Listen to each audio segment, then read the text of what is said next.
The Doberman breed is bleeding from more and more wounds. Your dog runs after the ball, collapses or gets up from its seat, collapses and dies. Yet in that certain negatively famous litter, 5 dogs passed away one after another with sudden cardiac arrest. This has been happening to the Dobermans in the recent years, which is not necessarily a positive process. Are these reports true, and what is happening? Yes, unfortunately this news is true. The Doberman breed is bleeding from more and more wounds. The past 25 years of inbreeding have taken the breed into a direction where there are a lot of diseases. A lot of them are deadly ones. The most prominent and unfortunately very, very common of these is DCM or dilated cardiomyopathy, in which the Doberman is unfortunately the most affected dog breed. This is a hereditary genetic heart disease that is not a congenital malformation, but the result of a genetic mutation. What happens if a Doberman have this disease? What are the symptoms and consequences? Unfortunately, there are 2 types of manifestations of this, and in both cases, you will not notice the change at first. At first, the dog starts to feel a little more tired, panting more, maybe more tired, but owners don't really notice this, as it can be hot weather then. A heart rhythm problem means that if you don't notice the onset and hold the dog back, sudden cardiac arrest can occur. For example, your dog runs after the ball, collapses or gets up from its seat, collapses and dies.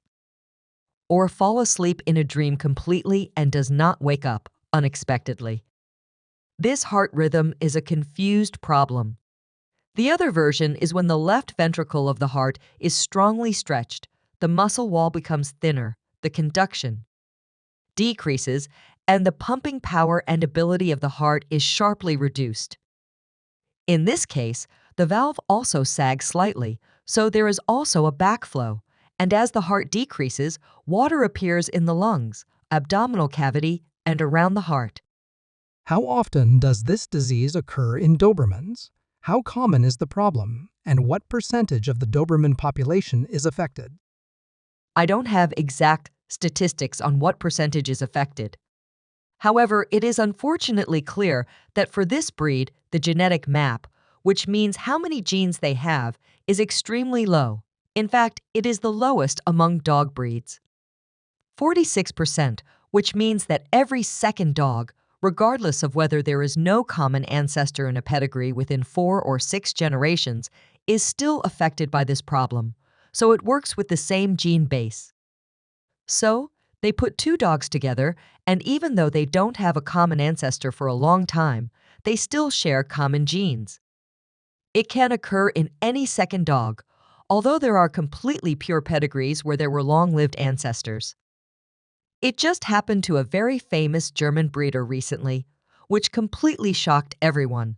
The 2 parents had 10+ pedigrees, yet in that certain negatively famous litter, 5 dogs passed away one after another with sudden cardiac arrest. From the litter remained a single female who lived longer. From then on, the question remains, what can be done to prevent this? Consider that in this example, the breeder did everything he could to prevent these happenings, including frequent health screenings by parents. Still, it turned out that way. After that, he also told to quit breeding Dobermans, because there was nothing to hold on to and nothing to do. By the way, I do not breed this breed anymore either.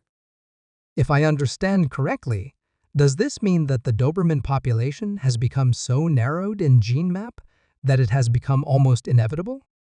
This means, in my reading, that we are practically talking about a breed doomed to extinction. Unfortunately, you don't over-dramatize things. If you ask me about the future of the breed, I tell everyone that I've been calling the Doberman a Russian roulette for quite some time.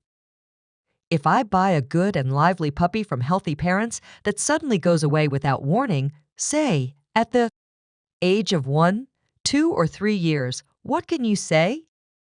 Especially males have a very high death rate, for which we do not know exactly why. After such an incident, you can look at what is happening now. What was the fault? from whom the dog inherited and what. The whole thing became completely unpredictable. Real Russian roulette. Either you manage to pull out a suitable one or you fail to pull it out. Well, unfortunately, this is the case with the Dobermans. Is there anything that can be done to save the Doberman as a breed? Is there a way out of this situation?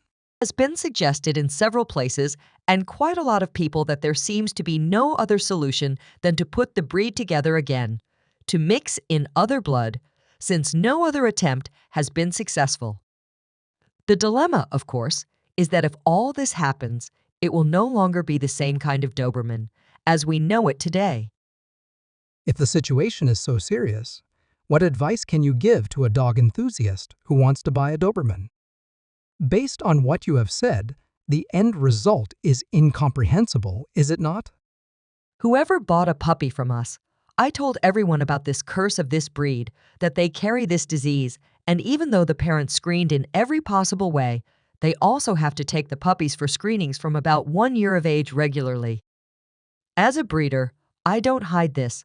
Anyone who chooses a Doberman should be aware of these risks and regular costs. What happens if a Doberman turns out to be affected by DCM? You mentioned that there is no cure for this disease, so what can be done in such a case?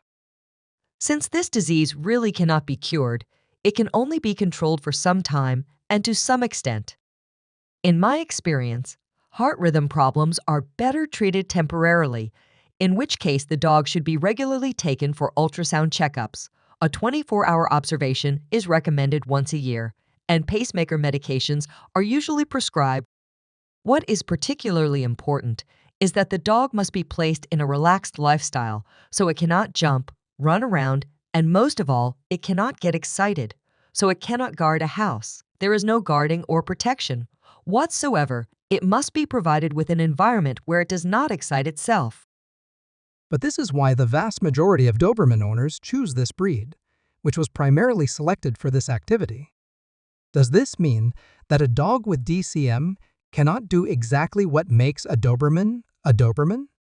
Unfortunately, yes. Some people in this situation say that it is good. The dog can live his life as he wants, and for as long as he wants. The other attitude, which I followed, because dogs, like children, naturally have no awareness of illness, that they need to be restrained to some degree.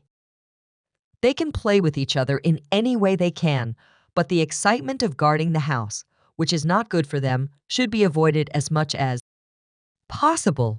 Unfortunately, we have come this far. By the way, I would add that lately we are at an attempt to not have the protective instinct either, so the situation is even easier since some Dobermans have become absolute couch dogs. There is no other solution to the DCM situation. It is a bit like when a person suffers a heart attack or brain hemorrhage. They fundamentally change their lifestyle and have to adjust their everyday life to live according to their illness. This is also the case with a Doberman with DCM. Why did this tragic situation arise with the Dobermans? Is this due to inbreeding, or why is the gene map narrowed to such an extent? People who are much smarter than me and deal with this issue cite inbreeding as the primary cause. So the gene map narrows if we always go back to some ancestors, and they appear cumulatively. If you think about it, Dobermans were once made up of several types of dogs, just like all dog breeds considering purebred of our age. Obviously, it has changed significantly since then. For example, they wanted to beautify it because originally the Dobermans were not nice dogs. What Mr. Doberman did there could hardly be described as elegant. The very powerful show-oriented characteristic of us began in the early 90s and caused terrible damages. Everyone was running for shows, collecting titles. The screenings were not there because they were not even thought of at the time, and a good part of them would have been impossible. In practice, the fact that a winning male was used a lot, and then its puppies were given priority again mindlessly. Somewhere here the whole thing scrambled, and the aforementioned genetic map narrowed. Even my grandmothers once in the countryside told us to change roosters to get fresh blood. They already knew that it was not good to have the same rooster for a long time in the yard. Unfortunately, the same male was used many times. In many places, its puppies were continued to be used with each other, and that's not good. You don't have to be a biologist to know that if you combine bad inclinations with bad inclination, it becomes a very strong bad inclination, and then it degenerates into disease.